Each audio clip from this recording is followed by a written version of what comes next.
Hello students, NCERT book chapter 1 class 7 exercise 1.4। Previous video में हम लोग क्वेश्चन नंबर 3 तक डिस्कस कर चुके थे। This is the second part of exercise 1.4 and now we will discuss question number 4। Right 5 pairs of integers A B. हमें A B के ऐसे 5 पेयर्स बनाने हैं such that A divide B, यानी कि ए को जितनी बार भी हम बी से डिवाइड करेंगे तो हमारा आंसर -3 आना चाहिए। एग्जाम्पल के तौर पे उन्होंने एक पेयर दिया है 6 डिवाइड बाई -2। 6 को -2 से डिवाइड कीजिए तो 2 3 जा 6 है, तो सीधी बात है 2 से 3 बार 2 डिवाइड बाई 2 से गया 3 बार, और चूँकि डिफरेंट साइन है तो माइनस का आएगा। इसी तरीके से कुछ एग्जाम्पल्स आपको देने हैं, तो मैंने यहाँ पे ऑलरेडी पहले क्वेश्चन आपके लिए मेंशन किया हुआ है। Let start. तो जैसे एक तो इन्होंने खुद दिया हुआ है 6 डिवाइड बाई -2 इक्वल टू -3। तो अगर हम इसी को यहाँ पे चेंज कर दे, हम -6 डिवाइड बाई 2 कर दे, 2 3 जा 6, और चूंकि माइनस का ये प्लस का तो आंसर माइनस का आएगा। फॉर एग्जांपल आप और कोई भी ले सकते हो, टेबल पढ़ लीजिए। 4 3 जा 12 होता है, तो आपने 12 और 4 लिया, क्योंकि 4 3 जा कितना होता है 12। बट चूंकि मैं साइन माइनस का चाहिए तो हमें एक पॉजिटिव रखना था एक निगेटिव, तो वो आपके ऊपर है, आप कोई सा भी एक निगेटिव बना दीजिए। जैसे मैंने -12 को डिवाइड किया 4 से, तो 4 3 जा 12 और माइनस का। फॉर एग्जांपल आप और कोई भी ले सकते हैं, जैसे कि 6 3 जा 18 होता है, तो 18 और 6 ले लिया, डिवाइड बाई मैंने -6 कर दिया तब भी माइनस आएगा। अगर -18 डिवाइड बाई 6 करते तब भी -3 आता। तो ये इस तरीके से बाकी के 2 एग्जांपल्स आप लोग देंगे। अब हम आते हैं क्वेश्चन नंबर 5 की ओर। Let's see what is in question number 5। Temperature at 12 noon was 10 degree Celsius above zero. किसी जगह का temperature 12 noon 10 degree Celsius above zero था। If it decrease at the rate of 2 degree Celsius per hour, ये per our के हिसाब से हर 1 our के बाद ये 2 डिग्री सेल्सियस डिक्रीज हो रहा है, घट रहा है। तो at what time would be the temperature 8 degree Celsius below zero. हमें 8 डिग्री सेल्सियस बिलो जीरो जाना है, तो कितना टाइम लगेगा, कितने बजे टेम्परेचर होगा ये बताना है। And the second part is also here, what would be the temperature at midnight. इसने ये भी पूछा कि मिडनाइट में टेम्परेचर कितना होगा। तो लेट्स सी, मैंने यहाँ पे आपके लिए पहले मेंशन किया हुआ है टेम्परेचर एट 12 नून जो हमको दिया हुआ है 10 डिग्री सेल्सियस अबोव जीरो दिया हुआ है, तो उसको हम क्या ले सकते हैं, अबोव जीरो को प्लस में ले लीजिए आप, plus 10 degree Celsius. Temperature degrees per hour कितना घट रहा है, 2 डिग्री सेल्सियस। अब चूंकि मैंने अबोव जीरो को पॉजिटिव लिया है, तो टेम्परेचर रिक्वायर्ड जो हमें चाहिए वो 8 डिग्री सेल्सियस बिलो जीरो चाहिए, यानी कि हमें कितना चाहिए, -8 डिग्री सेल्सियस। तो डिक्रीज इन टेम्परेचर कितना करना है, हमें 10 डिग्री सेल्सियस अबोव से जाना है, और पहुंचना कहाँ तक है हमें, -8 डिग्री सेल्सियस तक। तो कितना कम होना पड़ेगा, माइनस माइनस प्लस, यानी कि इन दोनों टेम्परेचर के बीच में जो डिफरेंस है वो है 18 डिग्री सेल्सियस का डिफरेंस है। हमें ये डिफरेंस लाना है, कितने टाइम में आएगा ये टेम्परेचर। अब चूंकि हर आवर में कितना डिक्रीज हो रहा है, 2 आवर्स, तो कितना टाइम लग जाएगा इसके लिए हमको 18 डिग्री सेल्सियस का डिफरेंस लाने के लिए। अगर 1 घंटे में 2 डिग्री कम हो रहा है, तो 18 डिग्री सेल्सियस घटने में, कम होने में कितना टाइम लगेगा, डिवाइड बाई 2 डिग्री सेल्सियस कर लीजिए, यानी कि हमको लगेंगे 9 आवर्स। एक बार फिर से समझिए, टेम्परेचर हमारा 10 डिग्री सेल्सियस अबोव था और हमें जाना है 8 डिग्री सेल्सियस बिलो जीरो। अगर आपको यहाँ पे नंबर लाइन पे थोड़ा समझाऊँ तो हम यहाँ पे है 10 डिग्री सेल्सियस अबोव जीरो, और हमें जाना है 8 डिग्री सेल्सियस बिलो जीरो। तो यानी कि 10 तो हमको पहले ये कम करना पड़ेगा, और फिर 8 हमें ये, तो टोटल कितना हो जाएगा, ये 18 डिग्री सेल्सियस हमें कम करना है। और 1 घंटे में कितना कम हो रहा है हमारा, 2 डिग्री सेल्सियस, यानी कि हमारा जो 1 आवर में डिक्रीज हो रहा है वो 2 डिग्री सेल्सियस डिक्रीज हो रहा है। तो टाइम कितना लगा, 18 डिग्री सेल्सियस होने में 9 आवर्स। तो temperature would be 8 degree Celsius below zero at, अभी टेम्परेचर कितने बजे होगा इतना, अभी हम 12 नून की बात कर रहे थे, हम 12 नून पे थे, और हमें 9 आवर्स और लगेंगे। तो कुल मिला के बात यह आती है कि 9 PM पे हमारा जो टेम्परेचर होगा वो कितना होगा, 8 डिग्री सेल्सियस बिलो जीरो। ये मैंने लिखा है temperature would be 8 degree Celsius below zero at 12 noon plus 9 hours और लगेंगे तो 9 PM पे।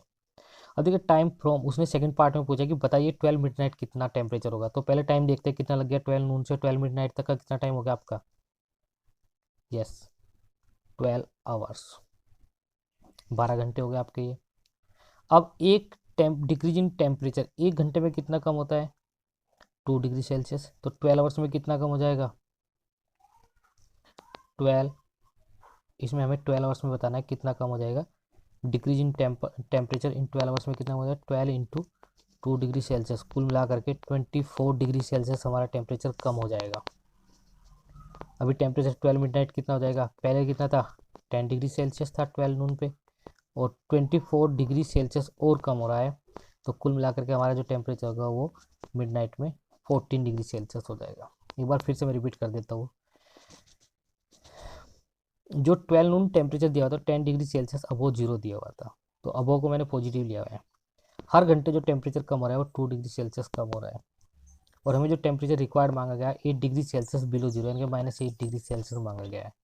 तो कुल मिला के टेम्परेचर में डिक्रीज कितना होगा, 10 डिग्री सेल्सियस -8 डिग्री सेल्सियस किया मैंने, तो ये 18 डिग्री सेल्सियस मुझे कम करना है। अब 1 घंटे में कितना कम होता है, 2 डिग्री सेल्सियस। तो 18 डिग्री सेल्सियस कम होने में कितना टाइम लगेगा, 2 से डिवाइड कर दीजिए, कुल मिलाकर के 9 आवर्स लगेंगे। So temperature would be 8 degree Celsius below zero at, जो टेम्परेचर हमारे 8 डिग्री सेल्सियस से कम कब होगा, 12 नून पे तो हम 10 डिग्री सेल्सियस ऊपर थे, तो हमें टाइम लगेगा 12 नून प्लस 9 आवर्स और जोड़ दीजिए, 9 PM पे जाकर के हम 8 डिग्री सेल्सियस बिलो जीरो पहुंच जाएंगे। सेकंड पार्ट में उसने टेम्परेचर पूछा है मिडनाइट में कितना होगा, 12 मिडनाइट में। तो हमारा जो टेम्परेचर है फिलहाल 12 नून से आप 12 मिडनाइट तक का टाइम लेंगे, 12 आवर्स लगते हैं, और 1 घंटे में कितना कम हो जाता है, 2 डिग्री सेल्सियस। तो 12 इंटू 2 यानी कि 12 घंटे में 24 डिग्री सेल्सियस हमारा टेम्परेचर कम हो जाएगा। तो 12 मिडनाइट टेम्परेचर कितना हो जाएगा, 10 डिग्री सेल्सियस था, ये कम हो जाएगा तो -14 डिग्री सेल्सियस पे पहुंच जाएगा। अब हम पढ़ेंगे क्वेश्चन नंबर 6 को। एक टेस्ट की बात करते हैं, क्लास टेस्ट है जिसमें 3 मार्क्स तो दिए जा रहे हैं करेक्ट आंसर के लिए, और 2 मार्क्स दिए जाएंगे इनकरेक्ट, -2 मार्क्स जो है, यानी कि आपके 2 मार्क्स काट लिए जाएंगे यदि आप गलत करते हैं, तो उसके लिए -2 का डिडक्शन है आपका। तो यहाँ पे मैंने लिखा है marks given for the correct answer is +3 and incorrect के लिए -2। राधिका जो एक लड़की है उसने स्कोर किया है 20 मार्क्स का, कितने मार्क्स है इसके टोटल, 20, और उसने 12 करेक्ट आंसर दिए। क्वेश्चन में मेंशन किया गया है कि 12 करेक्ट आंसर उसने दिए, तो करेक्ट आंसर के लिए उसके लिए मार्क्स कितने हो जाएंगे,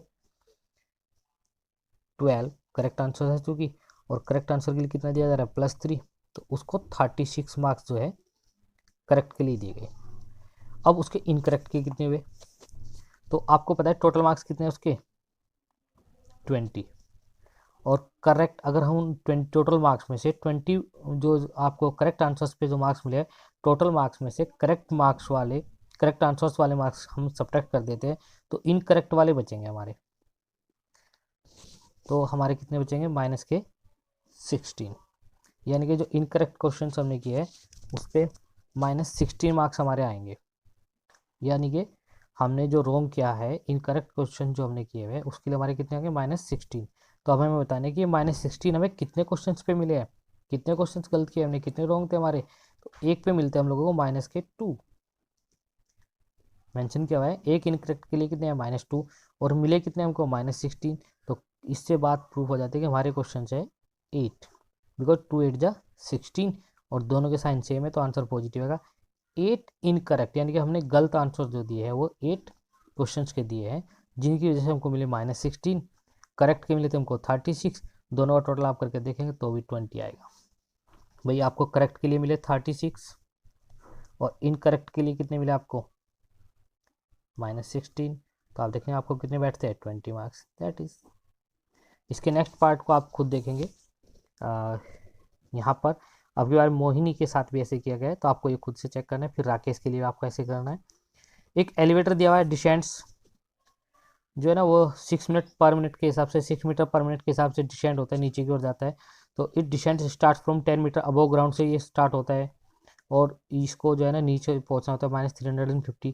तो कितना डिफरेंस इसको कवर करना पड़ता है, तो -350 इसको नीचे जाना है, और ऊपर इतना था ये, तो इसको कुल मिलाकर के 360 मीटर डिसेंड होना है।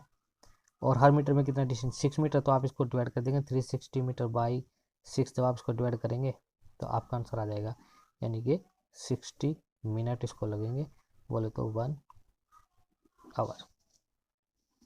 ठीक है गाइज, तो ये क्वेश्चन मैंने भी शॉर्ट में बताया, इस वाले को आप खुद से एक स्टेटमेंट बना करके करने की कोशिश करेंगे, और ये एक्सरसाइज आपकी 1.4 कंप्लीट हो जाती है। इस तरीके से इसके दोनों पार्ट्स हो गए। Thank you students.